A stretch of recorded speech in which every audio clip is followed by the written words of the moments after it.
Tu es digne de louange et d'adoration. Toi, l'agneau de Dieu immolé. Toi qui étais, qui est, qui vient. Toi, le lion de la tribu de Juda. L'invincible guerrier. Le glorieux ressuscité. Sois exalté ce matin. Sois magnifié pour ta puissance et ton autorité. Gloire te soit rendue, parce que tu es le Seigneur plein de miséricorde et de compassion, qui comprend les faiblesses des hommes et qui les sauve au moment opportun. Merci pour ton sacrifice suprême à la croix du Calvaire, sacrifice par lequel nous sommes sauvés, sacrifice grâce auquel tu fais de nous un royaume de sacrificateurs. Nous te bénissons, ô Dieu Tout-Puissant. Tu as dit que tu reviendras. Les anges ont certifié que tu reviendras. Nous sommes dans l'attente de ton retour. Nous prions ce matin que tu nous prépares, que tu nous sanctifies, que tu nous purifies, que tu nous gardes prêts pour le jour où toi tu reviendras, afin de nous prendre pour être avec toi dans ta gloire éternelle. Seigneur, c'est ta parole qui libère. Et tu as dit, déjà vous êtes purs à cause des paroles que je vous ai dites. Que par tes paroles, tu nous rendes purs ce matin au nom de Jésus. Que ta parole touche nos vies, les transforme et les rende à ton image. Reçois la gloire au nom de Jésus. Amen. Remercions que le Seigneur vous bénisse. Je vous souhaite la bienvenue dans la maison du Seigneur ce matin au nom de Jésus. Soyez à l'aise et concentrés pour écouter l'enseignement de la parole.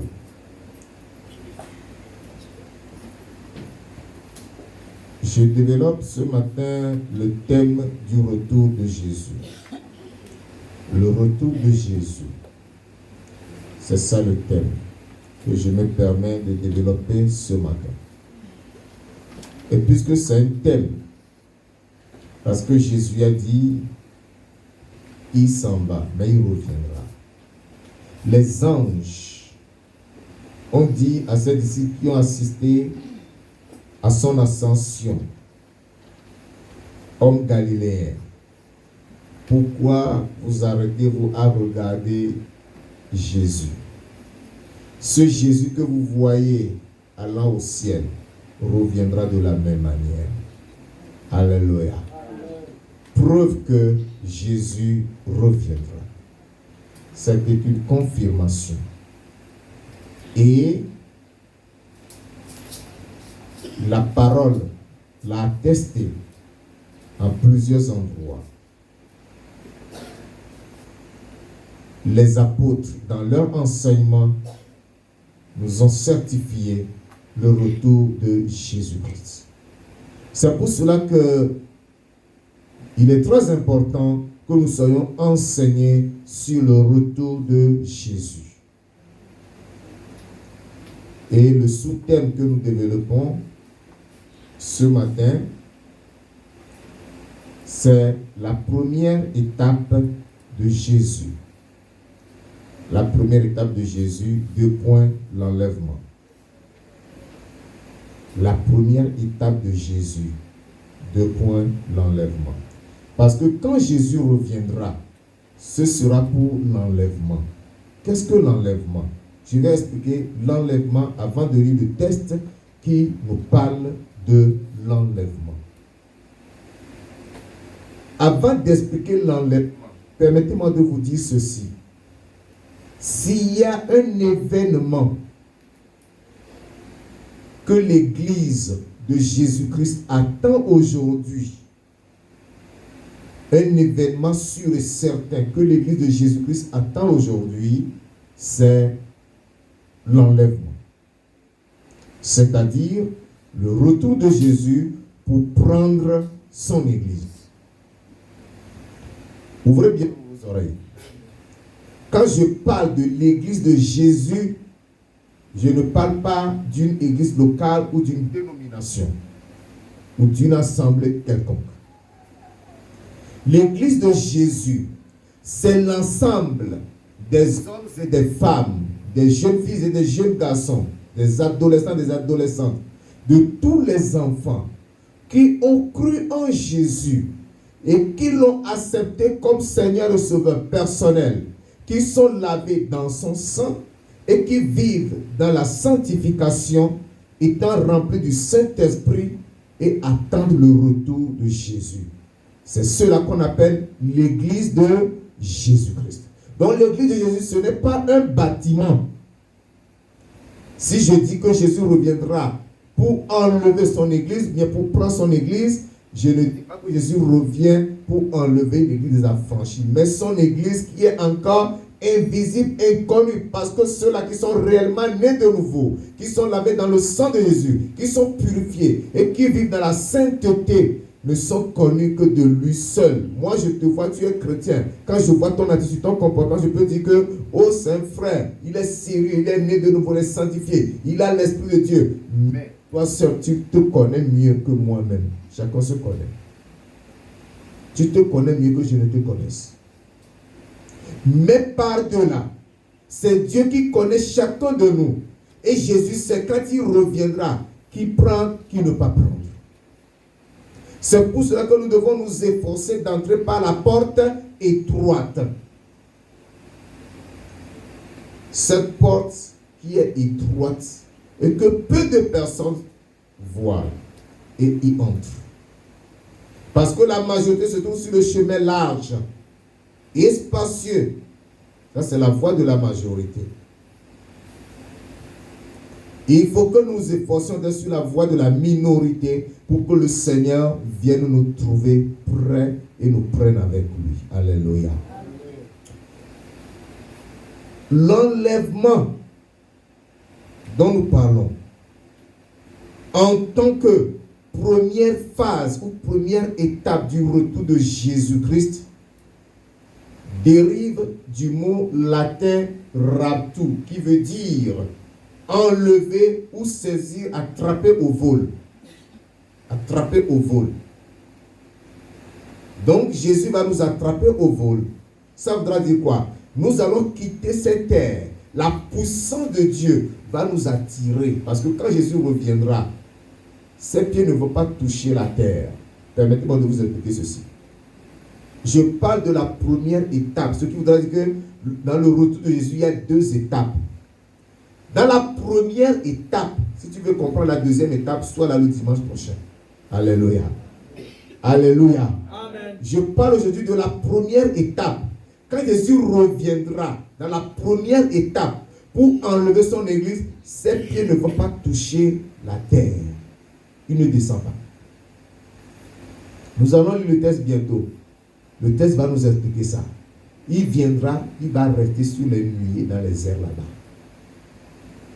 Et nous serons enlevés. Une puissance, la puissance de Dieu, la puissance de Saint-Esprit va nous soulever, va soulever les chrétiens sanctifiés. Ils vont monter pour aller le rencontrer. Et ils seront unis à lui pour demeurer avec lui dans le royaume. Alléluia. Et comme je le disais l'autre jour quelque part, la loi de la pesanteur qui dit que tout objet lancé en l'air est attiré par une puissance qui le ramène à terre, aura perdu sa véracité. Ça veut dire quoi? Tout objet qu'on lance en l'air, ça redescend, n'est-ce pas? Hein? Mais lorsque nous serons enlevés, aucune puissance ne peut nous attirer vers le bas. Alléluia. Amen. Merveilleux. Amen. Lorsque tu montes sur un grand cocotier, tu cueilles le coco là. Le coco ne continue pas sa route vers le ciel. Le coco descend à terre. Ça voudra dire quoi? Il y a une puissance qui l'attire vers le sol. Gloire à Dieu. Amen. Mais quand la trompette va sonner et que nous serons enlevés, nous partons. Prenons le texte dans 1 Thessaloniciens chapitre 4. 1 Thessaloniciens chapitre 4, du verset 13 au verset 18. 1 Thessaloniciens chapitre 4, 1 Thessaloniciens, chapitre 4, verset 13 au verset 17. Au verset 18 plutôt. J'ajoute le 18e. Voilà. Je lis la parole de Dieu au nom de Jésus. Nous ne voulons pas, frères, que vous soyez dans l'ignorance au sujet de ceux qui dorment, afin que vous ne vous affligiez pas comme les autres qui n'ont point d'espérance. Car si nous croyons que Jésus est mort et qu'il est ressuscité, croyons aussi que Dieu ramènera pas Jésus et avec lui ceux qui sont morts. Voici en effet ce que nous vous déclarons d'après la parole du Seigneur. Nous les vivants, restés pour l'avènement du Seigneur. Le retour de Jésus est encore appelé avènement du Seigneur. L'avènement de Jésus ou le retour de Jésus. Nous les vivants, restés pour l'avènement du Seigneur, nous ne dévancerons pas ceux qui sont morts, car le Seigneur lui-même a un signal donné. À la voix d'un archange et au son de la trompette de Dieu, descendra du ciel, et les morts en Christ ressusciteront premièrement. Ensuite, nous les vivants qui serons restés, nous serons tous ensemble enlevés avec eux sur des nuées. Nous serons tous ensemble enlevés avec eux sur des nuées. Nous serons tous ensemble enlevés. Soulignez enlevé dans votre Bible. Enlevé, ici, enlevé est employé au participe passé. Donc, son effectif, c'est enlever. Ça, c'est le verbe enlever. Le nom, c'est enlèvement. C'est de ça que nous parlons. Enlèvement. Nous serons enlevés avec eux sur des nuées à la rencontre du Seigneur dans les airs. À la rencontre du Seigneur dans les airs. Comme je le disais, il va rester dans les airs sur des nuées. Ses pieds ne vont pas toucher la terre. Alléluia. J'aimerais que vous compreniez bien. Quand Jésus reviendra pour la première étape là, ses pieds ne touchent pas le sol. Il va rester dans les airs et nous irons le rencontrer là-bas. C'est merveilleux. Si tu n'es jamais monté dans un avion pour expérimenter la vie dans les airs là, Jésus va t'amener dans son avion. Amen. Alléluia. Tu vas voir comment c'est beau de rester dans les airs. Et ainsi nous serons toujours avec le Seigneur. Alléluia. Amen. Est-ce que vous comprenez quelque chose? Amen. On dira que tu seras toujours avec le Seigneur. Amen. Tu es là comme quelqu'un qui est au deuil. Ah, je comprends. Parce que vous n'êtes pas prêt. Je comprends. Je comprends. Le Seigneur vous fera grâce. Vous serez prêts ce matin. Consolez-vous donc les uns les autres par ces paroles. Le verset 18 se réfère au verset 13 qui nous dit afin que vous ne vous affligiez pas comme les autres qui n'ont point d'espérance. Les Thessaloniciens, l'église de Thessalonique à laquelle l'apôtre Paul écrivait était une église païenne, c'est-à-dire c'était une église formée par des païens qui sont convertis à Christ. Et ces Thessaloniciens étaient de vrais idolâtres. Eux se sont convertis de leur idolâtrie. C'était des grands raisonneurs. Il y avait des grands philosophes parmi eux. Ils savent bien raisonner parce que c'était des Grecs. C'était eux les détenteurs de la sagesse. Mais ils étaient idolâtres. Mais ils étaient convertis de l'idolâtrie. Ils ont donné leur vie entièrement à Christ. Ils ont accepté Christ comme Seigneur Sauveur personnel. Voyons un peu. Allons dans le chapitre 1. De 1 Thessaloniciens chapitre 1. Verset 9. 1 Thessaloniciens chapitre 1, le verset 9 dit: car on raconte à notre sujet quel accès nous avons eu auprès de vous et comment vous êtes convertis à Dieu en abandonnant les idoles pour servir le Dieu vivant et vrai. Ils ont abandonné quoi? Les idoles. C'était de vrais idolâtres. Mais ils avaient un problème. Parce que parmi eux, des frères étaient morts. Des sœurs dans la foi étaient mortes. Et ils se lamentaient. Oh, ces frères qui sont morts vraiment. La vie qui est si belle en Christ, ils sont morts. Vraiment, c'est malheureux. On ne va plus les revoir. Où sont-ils maintenant? Comme c'était des idolâtres, certains se disaient même peut-être qu'ils ont regagné les ancêtres. L'apôtre Paul a eu connaissance de leurs afflictions, de leurs inquiétudes. C'est à cause de cela qu'il a prié. Et le Saint-Esprit lui a dit non, enseigne-leur sur le retour de Jésus. Montre-leur que ces frères qui sont morts là, ils ne sont pas perdus. Mais que le moment viendra, un signal sera donné au ciel. C'est-à-dire qu'un ange va crier, la trompette va sonner, et ceux qui sont morts en Christ vont ressusciter en revêtant un corps incorruptible. Et nous les vivants, l'apôtre Paul dit nous les vivants, parce que lui aussi il était vivant à l'époque où il écrivait, et il disait, c'est-à-dire il attendait aussi le retour de Jésus à cette époque-là. Que si la trompette sonnait, lui aussi, joint à tous les croyants sauvés, sanctifiés, remplis du Saint-Esprit, ils seront tous transformés et ensemble avec les morts ressuscités, ils seront enlevés à la rencontre du Seigneur dans les airs. C'est pour cela que le verset 18 dit: consolez-vous les uns les autres par ces paroles. C'est-à-dire, ne vous affligez pas pour ceux qui sont morts. Et vous-même ne vous affligez pas parce que quand vous allez mourir, vous ne serez pas perdus. Il y a l'espoir pour vous.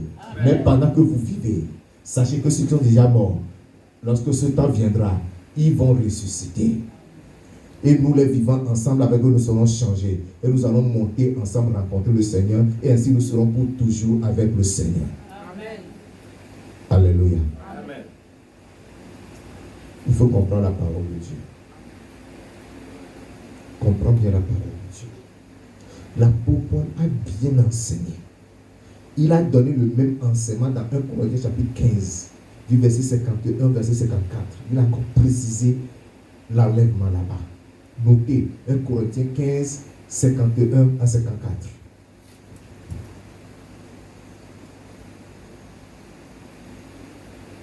Alléluia. Amen. L'enlèvement s'adresse à l'église de Jésus-Christ, c'est-à-dire à ceux-là, comme je le disais, qui sont comment? Nés de nouveau, c'est-à-dire qui sont convertis, comme ces Thessaloniciens qui sont convertis des idoles pour adorer le Dieu vivant et vrai. La question, est-ce que tu es vraiment converti? Ou tu t'es seulement mouillé? Alléluia. Il y en a qui sont seulement muets. Ça veut dire quoi? La mue, c'est le fait de changer sa peau. Tu changes de peau. Quel est l'animal qui fait la mue? Très bien. Il y a une belle histoire à propos de ça. Je vais vous raconter ça. Toi-même, tu sauras si tu es converti, mais si tu as fait la mue. Le serpent était l'ami de la chenille. Le serpent était l'ami de qui? Vous connaissez la chenille, non? Puis un jour, la chenille a dit non. Ami, changeons notre manière de vivre. Le serpent dit, je serai le premier à changer. Le serpent disparaît en quelques jours. Et il réapparaît. Il dit voilà, j'ai changé. Qu'est-ce qu'il a fait? Il a seulement levé son ancienne peau. Il a fait la mue. On appelle ça la mue. Il s'est mué. La chenille l'a regardé et dit, ok, moi aussi je vais changer. La chenille disparaît pendant 3 semaines. Elle se renferme dans son cocon. Hein? On appelle ça cocon. Hein? Elle se renferme dans une peau supplémentaire qui s'est fabriquée à son corps. Il était resté là-bas pendant 3 semaines. À la fin des 3 semaines, lorsque la chenille sort, ce n'est plus la chenille, mais il est devenu papillon. Il s'est mis à s'envoler. Entre le serpent et la chenille, qui a changé? C'est la chenille qui a changé. Parce que le serpent a encore gardé sa nature, son venin. C'est le venin qui fait du serpent le serpent. Hein? C'est comme ça que plusieurs sont dans l'église. Hein? C'est comme ça que plusieurs sont dans l'église. C'est pourquoi il y a des choses qui ne m'étonnent même plus. Hein? Si tu fais la mue là, tu seras dans l'église. On te verra comme un frère ou une soeur converti. Mais tu as encore gardé ton venin. Tu as encore gardé ta jalousie, ton envie, ta fornication, ton adultère, ton mensonge, ton vol. Tu n'es qu'un serpent muet. Il faut être papillon. Si tu n'es pas papillon, tu ne seras pas enlevé. Alléluia. Tu changes complètement ta nature. De l'intérieur jusqu'à l'extérieur.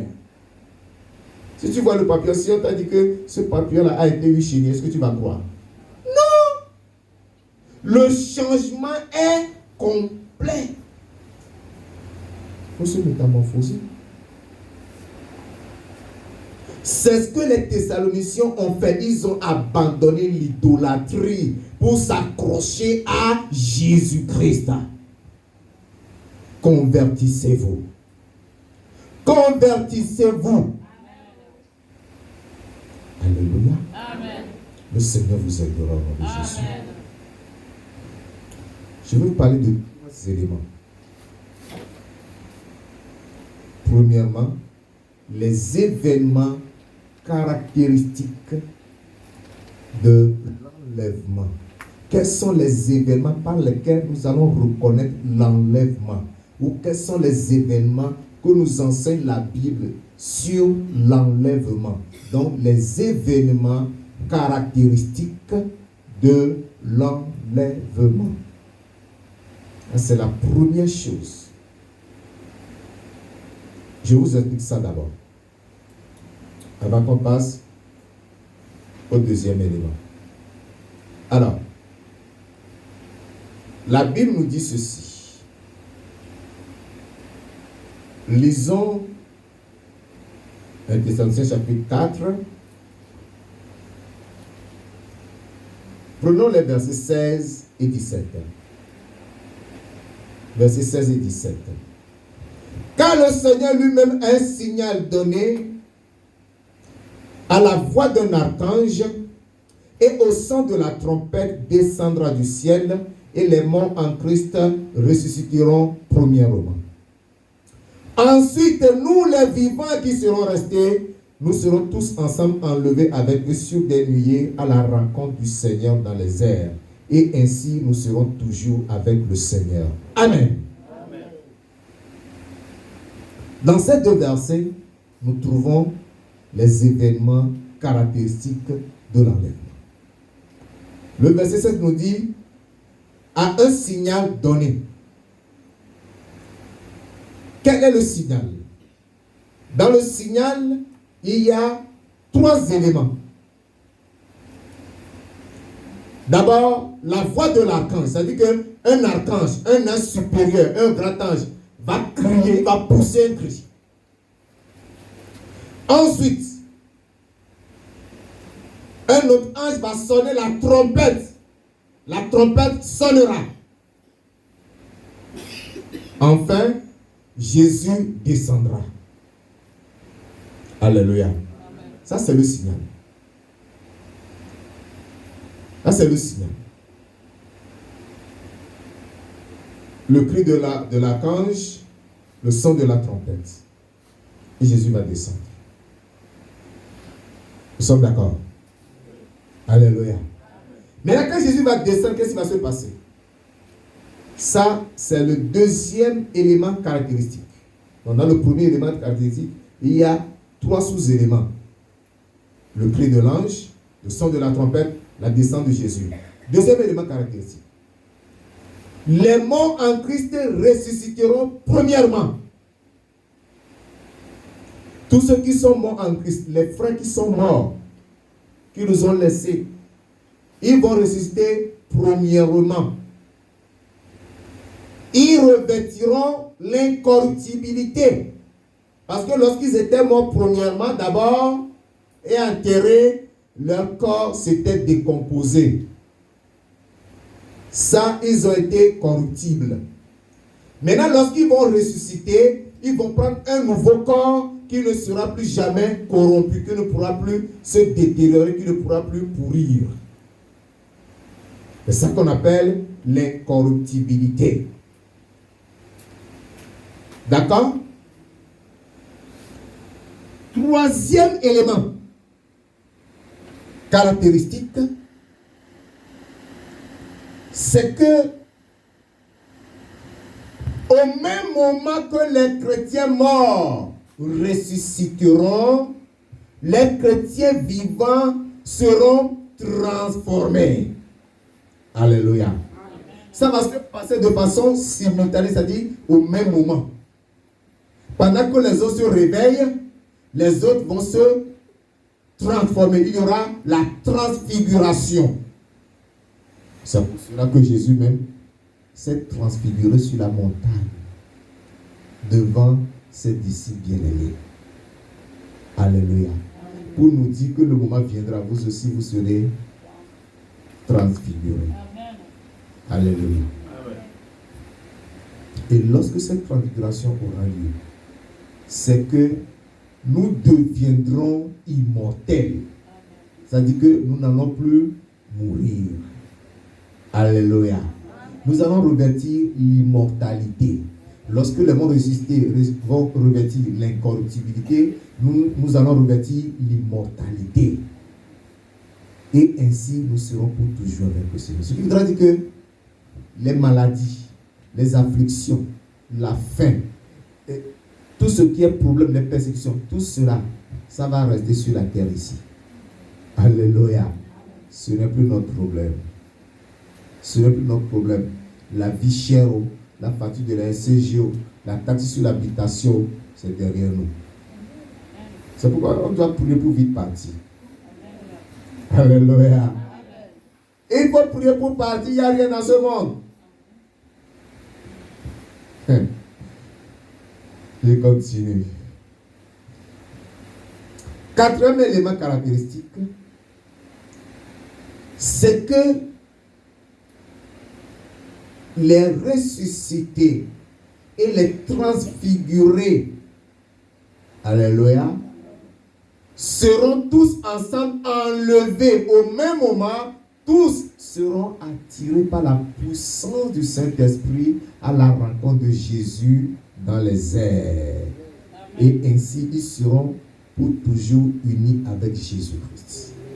Et lorsque nous serons unis avec Jésus-Christ, plus de mort, plus de maladies, plus de faim, plus de persécution, c'est-à-dire tout ce qui est sur cette terre reste derrière nous. Comme je l'ai déjà dit, nous n'aurons plus aucun souci pour ce monde-là. Nous allons même oublier ce monde. Nous allons oublier ce monde. Alléluia. Si tu n'es pas prêt, tu ne peux pas avoir la joie qui m'anime. Tu ne peux même pas comprendre vraiment la profondeur de ce message. On dira que tu vas pas, on dit que tu vas partir, tu vas laisser tous ces problèmes derrière. Tu es là comme quelqu'un qui est au deuil. Pitié, hein? Ah! Quelle est ton espérance alors? Dis-moi, quelle est ton espérance? Tu t'appelles chrétien. Ah! Je comprends. C'est parce que vous êtes chrétien.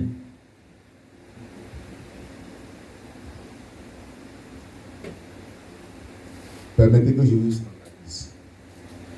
Les chrétiens ne seront pas enlevés. Ce sont les disciples de Jésus qui seront enlevés. Parce que le nom chrétien aujourd'hui est péjoratif. C'est devenu péjoratif. Ça a perdu son sens. Hein? Alors que la Bible nous dit que c'était à Antioche que pour la première fois, les disciples de Jésus ont été appelés chrétiens. Parce qu'on a vu leur comportement, leur vie, leur manière de s'adresser les uns aux autres, leur manière de faire les choses. Nous avons entendu parler d'un Jésus. Les gens là, ils se comportent comme des petits Christ. D'où le nom Christos, c'est-à-dire chrétien, qui leur a été donné. Mais aujourd'hui, quand on appelle chrétien, on appelle quelqu'un chrétien, tu le fuis comme tu fuirais devant un serpent. Parce qu'ils sont devenus très dangereux. C'est la raison pour laquelle je dis que les chrétiens ne seront pas enlevés. Ce sont les disciples de Jésus qui seront enlevés. Il faut que tu sois un disciple de Jésus. C'est quoi un disciple? Le disciple, c'est quelqu'un qui apprend au pied d'un maître et qui apprend à vivre comme son maître vit. Si Jésus est ton maître, tu dois imiter Jésus dans tout son comportement. Jésus est amour, en Jésus il n'y a pas la haine. En Jésus il n'y a pas la rancune. En Jésus il n'y a pas la rancœur. Jésus c'est l'amour, c'est le pardon. Jésus c'est la pureté, c'est la sainteté. Il n'y a pas en Jésus la fornication ni l'adultère. Il n'y a pas le mensonge, il n'y a pas le vol. Il n'y a pas la douille en Jésus. Alléluia. Il faut que tu deviennes disciple de Jésus. Sinon, si tu veux garder l'identité de chrétien là, tu es perdu. Vous êtes d'accord avec moi? Hein? Surtout quand on parle de christianisme, là c'est la fatale. Un chrétien ne fait pas le christianisme, un chrétien fait la chrétienté. Là on est parti à l'école ce matin. Le christianisme c'est une idéologie, c'est une science. Alors que la chrétienté, c'est la vie de Christ dans l'homme. Tu n'as pas compris. Je vais t'expliquer ça. Je dis le christianisme, c'est une idéologie, c'est une philosophie, c'est une science. Mais la chrétienté, c'est la vie de Christ dans l'homme. Ça veut dire que tu vas vivre comme Christ. Nous ne sommes pas dans le christianisme, nous sommes dans la chrétienté. Alléluia. C'est la différence. Et qui fait la chrétienté est disciple de Jésus. Quatre événements caractéristiques. Je résume. Signal donné. Dans le signal, comprenons qu'il y aura le cri de l'archange, le son de la trompette et la descente de Jésus. D'accord? Deuxième élément. Les morts en Christ vont ressusciter. Troisième élément. Au même moment que les morts ressuscitent, les vivants sont transfigurés. Quatrième élément. Et les morts et les restés, tous ensemble, seront attirés par la puissance du Saint-Esprit à la rencontre du Seigneur dans les airs. Voilà les éléments qui caractérisent le retour de Jésus ou bien l'enlèvement. Alléluia. Vous m'avez compris?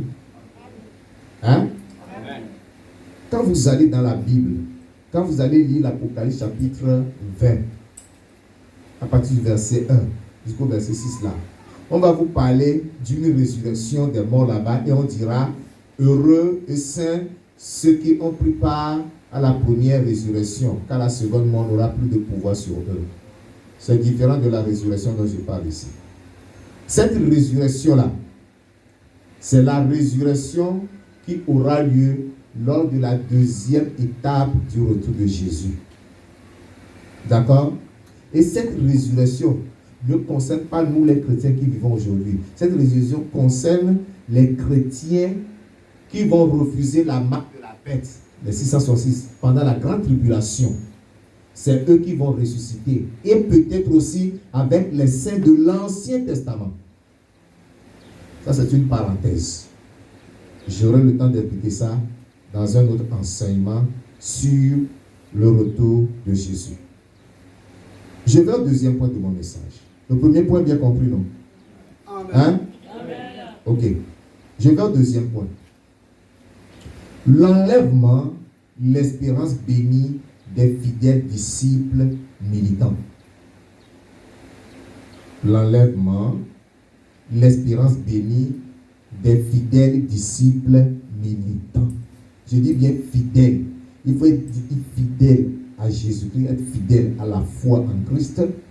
Il faut être disciple de Jésus et il faut être militant. C'est-à-dire que tu n'as pas honte de Jésus.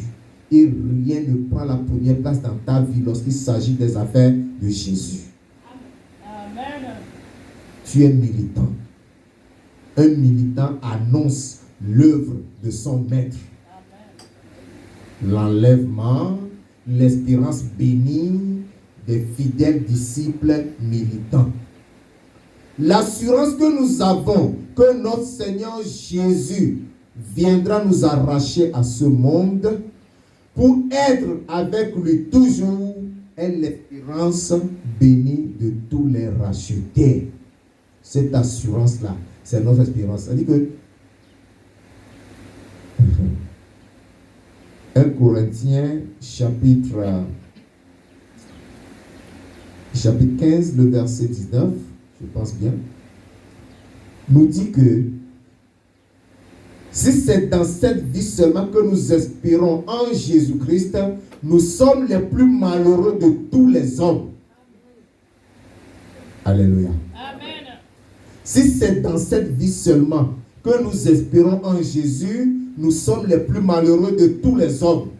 C'est-à-dire que toi, si ton espérance qui t'anime, qui te fait vivre, c'est seulement dans cette vie, sur cette terre-là, tu es un malheureux.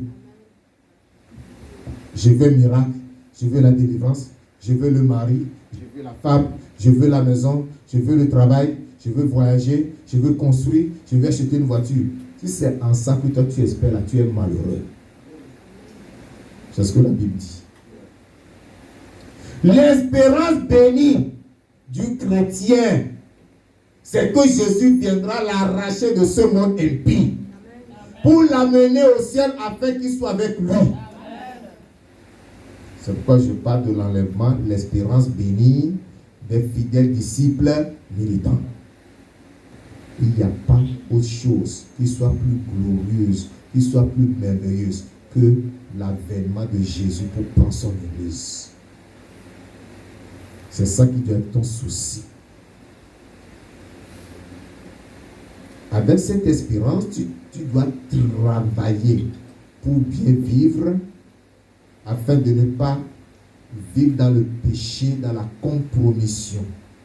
Que ta vie soit conservée, que ton âme soit purifiée pour que tu sois enlevé avec les saints. Dans le verset 17 de 1 Thessaloniciens chapitre 4, l'apôtre Paul dit ceci. Ensuite, nous les vivants, je vous l'ai déjà expliqué, mais ça vaut la peine que j'insiste là-dessus. Il dit nous les vivants pour dire que nous, première personne du pluriel, Paul aussi est dedans, parce que c'est lui qui écrivait. Il dit, c'est-à-dire, il attendait le retour de Jésus à son époque-là. De la même manière, nous aussi, nous devons attendre le retour de Jésus. Amen. Quel que soit le temps que ça prend pour s'accomplir, c'est d'actualité dans l'agenda de Dieu. Dans le programme de Dieu, c'est un événement actuel. Ça va avoir lieu. Laissez les incrédules se moquer ou dire, depuis qu'on a dit Jésus reviendra, mais où sont les signes de son avènement? Nous ne voyons rien. Laissez-les se moquer. La Bible nous enseigne que ce qui se passa au temps de Noé, Les hommes mangeaient, buvaient, mariaient, se mariaient leurs enfants. Les mêmes choses arriveront lors de l'avènement du Fils de l'homme. Les hommes mangeront, boiront, marieront, se marieront, feront plein de trucs à la fois, ignorant le retour de Jésus. Au temps de Noé, il avertissait ses contemporains. Attention! Un déluge va venir changer de comportement. Oh, Noé, toi aussi, hein? Depuis des années, tu es en train de construire ça lâche là. Qui t'a demandé de faire ça? Tu ne veux pas que tu perds le temps. Depuis que tu as commencé là, tu as déjà vu la pluie qui est tombée jusqu'à monter à ce niveau que tu essaies de nous décrire là. Ils se sont moqués de Noé. Mais un jour seulement, ils ont vu la réalité. Alléluia. Quand ça a commencé à couler en haut, ils sont sortis de la terre là. Ils ont compris. Les maisons commençaient à s'inonder. Ils sont sortis, ils ont pris les chaînes. Ils sont montés sur les toits. Ils ont grimpé dans les arbres. Ils se sont accrochés comme des singes. Ceux qui ont les pieds agiles au gravi des montagnes, ils étaient passés au sommet des montagnes pensant qu'ils seront à l'abri. L'eau les a retrouvés là-bas. C'est la même chose qui va arriver. Pendant que nous parlons de ça, ils se moquent de nous là. La tempête va sonner. Alléluia. Amen. Donc, si tu veux enseigner l'enlèvement à quelqu'un, dis-lui que nous les vivants, nous. Parce que les morts vont ressusciter. Ce sera fantastique. Hein? Dans les cimetières où les chrétiens sont enterrés, vous allez voir des tombeaux qui vont commencer à se faire tac, tac. Hein? Même ceux-là même qui ont fait naufrage en mer et leur corps n'a pas été repêché. Ils vont se réveiller. Ils vont flotter à la surface de l'eau, puis ils vont monter. Alléluia. Amen. Ce sera fantastique. Ce qui est regrettable, c'est que tu ne peux pas vivre ça filmé pour montrer aux autres. Alléluia. Amen. Si c'était possible, vous allez bien filmer pour montrer aux autres. Mais moi-même, je serai participant. Amen. Alléluia. Amen. Les gens veulent voir ça avant de croire. Mais ce sera trop tard pour eux. Donc Paul disait nous parce qu'il savait que ça allait s'accomplir de son vivant. De la même manière, nous devons aussi espérer cela. Et la Bible nous encourage à attendre avec patience le retour de Jésus. Attendons patiemment. Prions seulement. Prions seulement. Ah. C'est pour cela que Jésus nous dit veillez et priez. Nous devons veiller aujourd'hui et prier tout en espérant que Jésus reviendra nous prendre. Amen. Quelqu'un a envie de nous poser la question, pasteur, il reviendra quand? Est-ce que moi je connais? Je ne connais pas.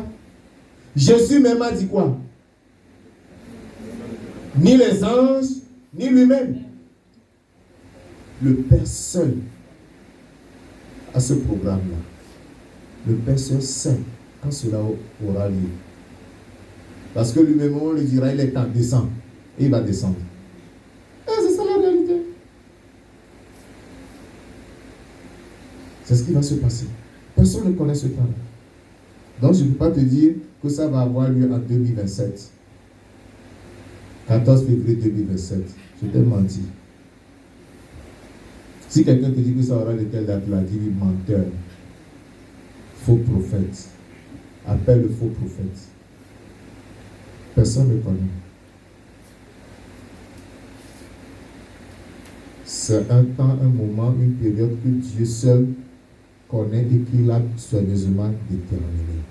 Et puisque devant lui, un jour sont comme 1000 ans, 1000 ans sont comme un jour, ça va s'accomplir. Alléluia. Ça va s'accomplir. Je vais terminer le message par ici. Le troisième point. Je dois partir tout de suite. Pour que j'aille rapidement. Le troisième point. C'est l'exclusion et la détresse des apostats et des incrédules. L'exclusion des apostats et des incrédules. L'exclusion des apostats et la détresse des apostats et des incrédules. L'exclusion et la détresse des apostats et des incrédules. Un apostat, c'est quelqu'un qui a renié la foi, qui est mort spirituellement. Il est dans l'église. Tout comme il peut ne pas être dans l'église. Il a une fois accepté Jésus, il a une fois adoré Dieu, il a une fois rendu témoignage des miracles que Dieu a opérés dans sa vie. Mais aujourd'hui, là, il ne veut pas entendre parler de Dieu. Il préfère aller boire, il préfère aller chez les charlatans, il préfère aller commettre toutes sortes de péchés. D'accord? C'est celui-là qu'on appelle un apostat. Il est même devenu persécuteur des chrétiens. S'il y en a qui persécutent les chrétiens à outrance, ce sont des apostats.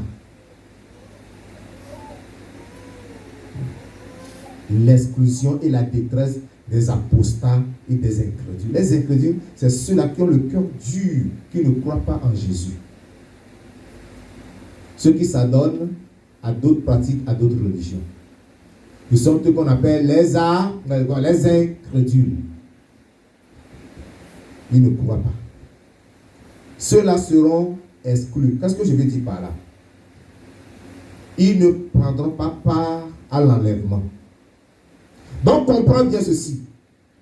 Tu es dans l'église, tu écoutes la parole comme tu es assis en train d'écouter maintenant. Mais si tu ne te convertis pas, si tu n'abandonnes pas le péché, si ton cœur n'est pas lavé dans le sang de Jésus, si le péché qui en toi n'est pas déraciné, c'est-à-dire que si tu n'es pas sanctifié, tu ne seras pas enlevé. Alléluia.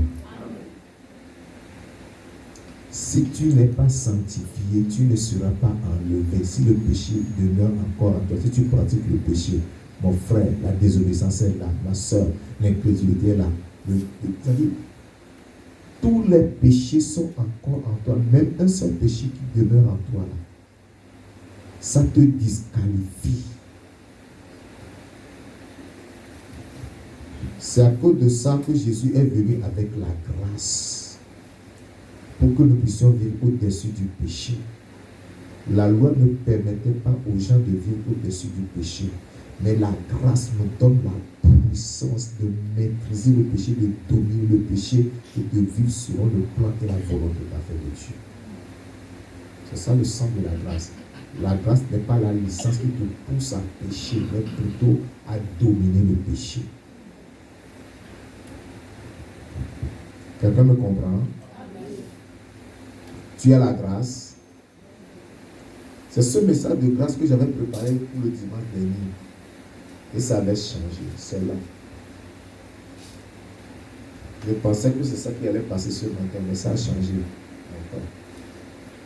Il faut que tu comprennes la grâce. La grâce de Dieu, source de salut, s'est manifestée à tous les hommes. Elle nous enseigne à renoncer à l'impiété et à vivre dans le siècle présent selon la justice et la piété. Ça dit vivre en imitant la vie de Jésus. C'est pour cela que la grâce nous est donnée. Après l'enlèvement, ceux-là qui seront exclus vont vivre ce qu'on appelle le jour du Seigneur. C'est-à-dire la colère de Dieu. Cette colère s'abattra sur eux et les punira sévèrement. Ce sera ce qu'on appelle la grande tribulation.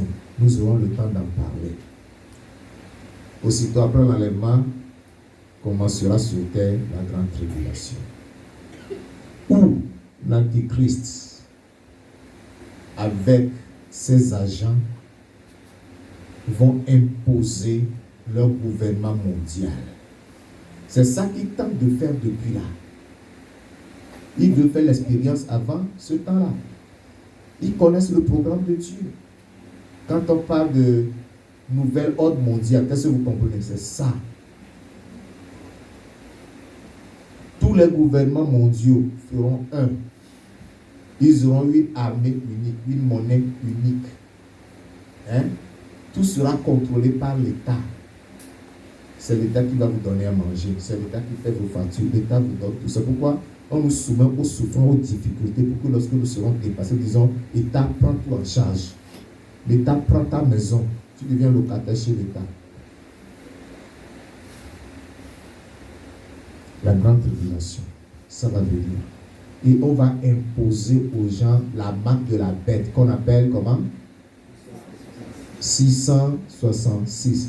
666. Tu as l'argent, mais tu ne peux pas sortir manger tant que tu as acheté à manger, tant que tu n'as pas la marque de la bête. Tes enfants ne pourront pas aller apprendre parce qu'ils n'ont pas la marque de la bête. Quand tu vois tes enfants mourir de faim, ta femme en train de marcher à 4 pattes parce que la faim l'a tellement creusé qu'elle a perdu toute la force. Elle n'a jamais appris à jeûner. Et dans la maison, elle commence à marcher à 4 pattes là. Tu peux supporter. Tu vas dire, oh, allez. Tu vas même les appeler. Venez nous donner la marque, nous sommes ici. Et une fois que tu as pris la marque, plus de conversion pour toi, plus de repentance. Directement en enfer. C'est ça, l'œuvre de la marque de la bête. Directement en enfer. C'est ce qui va se passer après la vie. Donc, il faut prier pour participer à l'enlèvement, pour ne plus avoir à vivre ces choses-là. Donc, après cela, ce qui viendra mettre un terme à la grande tribulation, c'est la deuxième étape du retour de Jésus-Christ. Et ça aussi, par la grâce de Dieu, j'aurai le temps de vous le détailler de long en large. Vous allez bien comprendre toutes ces choses. Aujourd'hui, ce que je t'ai dit, c'est la première phase du retour de Jésus sur le thème du retour de Jésus, c'est-à-dire l'enlèvement. La première étape du retour de Jésus, c'est l'enlèvement dont je te parle.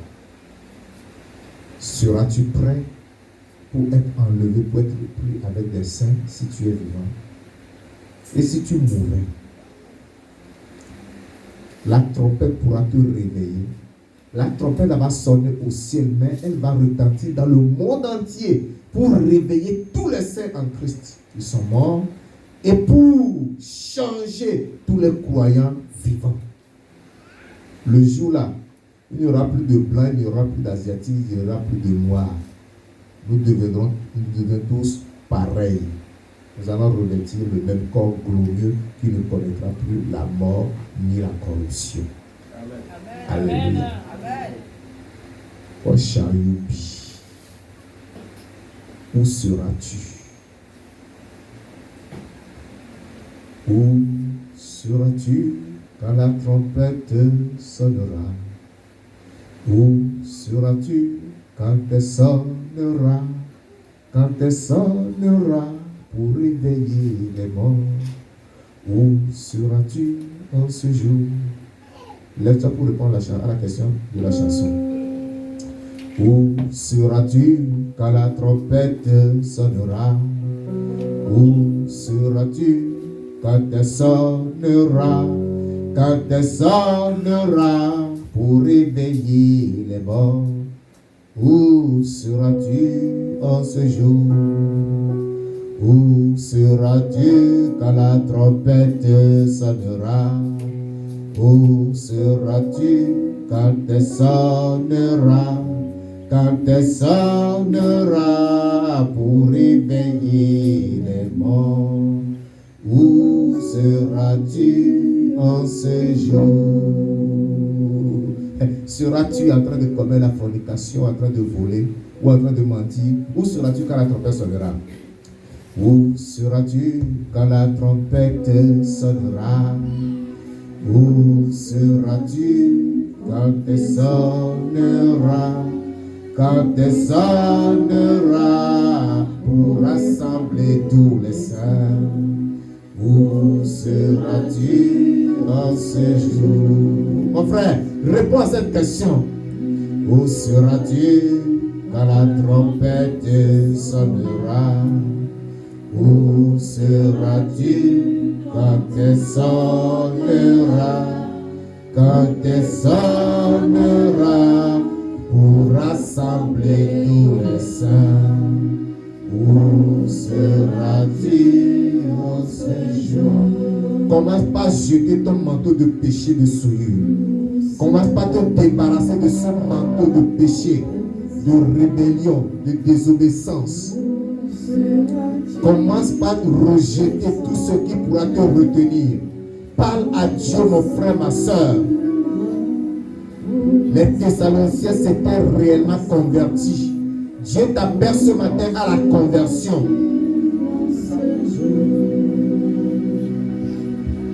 Repends-toi du fond de ton cœur. Convertis-toi à Christ. Abandonne le péché. Dis Seigneur, me voici, prends-moi. Je me débarrasse du péché. Je me débarrasse de l'iniquité. Je me débarrasse de l'impureté. Prends ma vie et qu'elle soit entièrement à toi. Parle au Seigneur. Parle au Seigneur.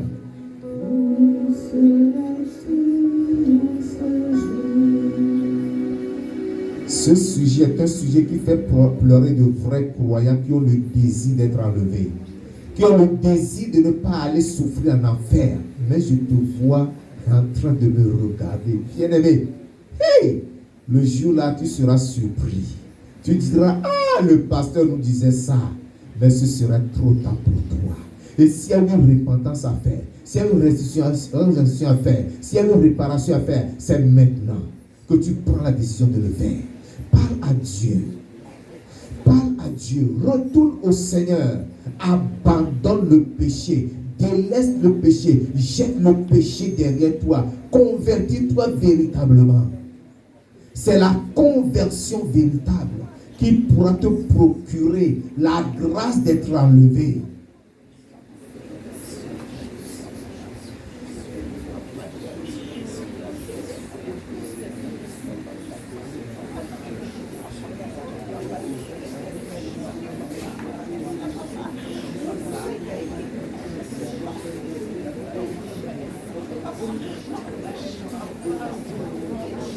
Ce péché qui te contrôle, ce péché qui te domine là,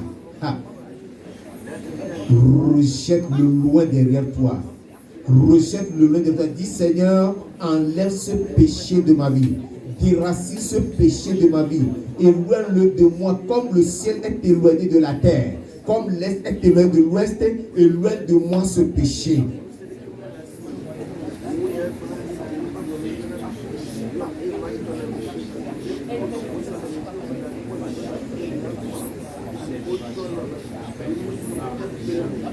Comme tu connais bien ce péché dans ta vie, tu le reconnais, dis au Seigneur de t'en délivrer. Dis au Seigneur de te libérer de ce péché. Dis au Seigneur de te faire grâce. Que ce péché ne te contrôle plus. Que ce péché ne domine plus sur toi. Que ce péché ne soit plus ton maître. Que tu ne sois plus l'esclave de ce péché. Invoque le sang de Christ pour te laver.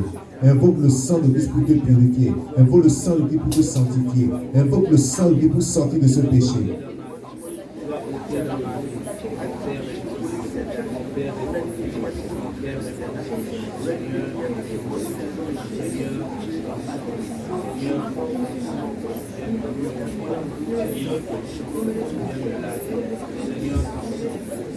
Baigne-toi dans le sang de Jésus. Baigne-toi dans le sang de Jésus. Implore le sang de Jésus pour te laver, pour te purifier, pour te sanctifier. Invoque le sang de l'agneau pour te purifier, te sanctifier.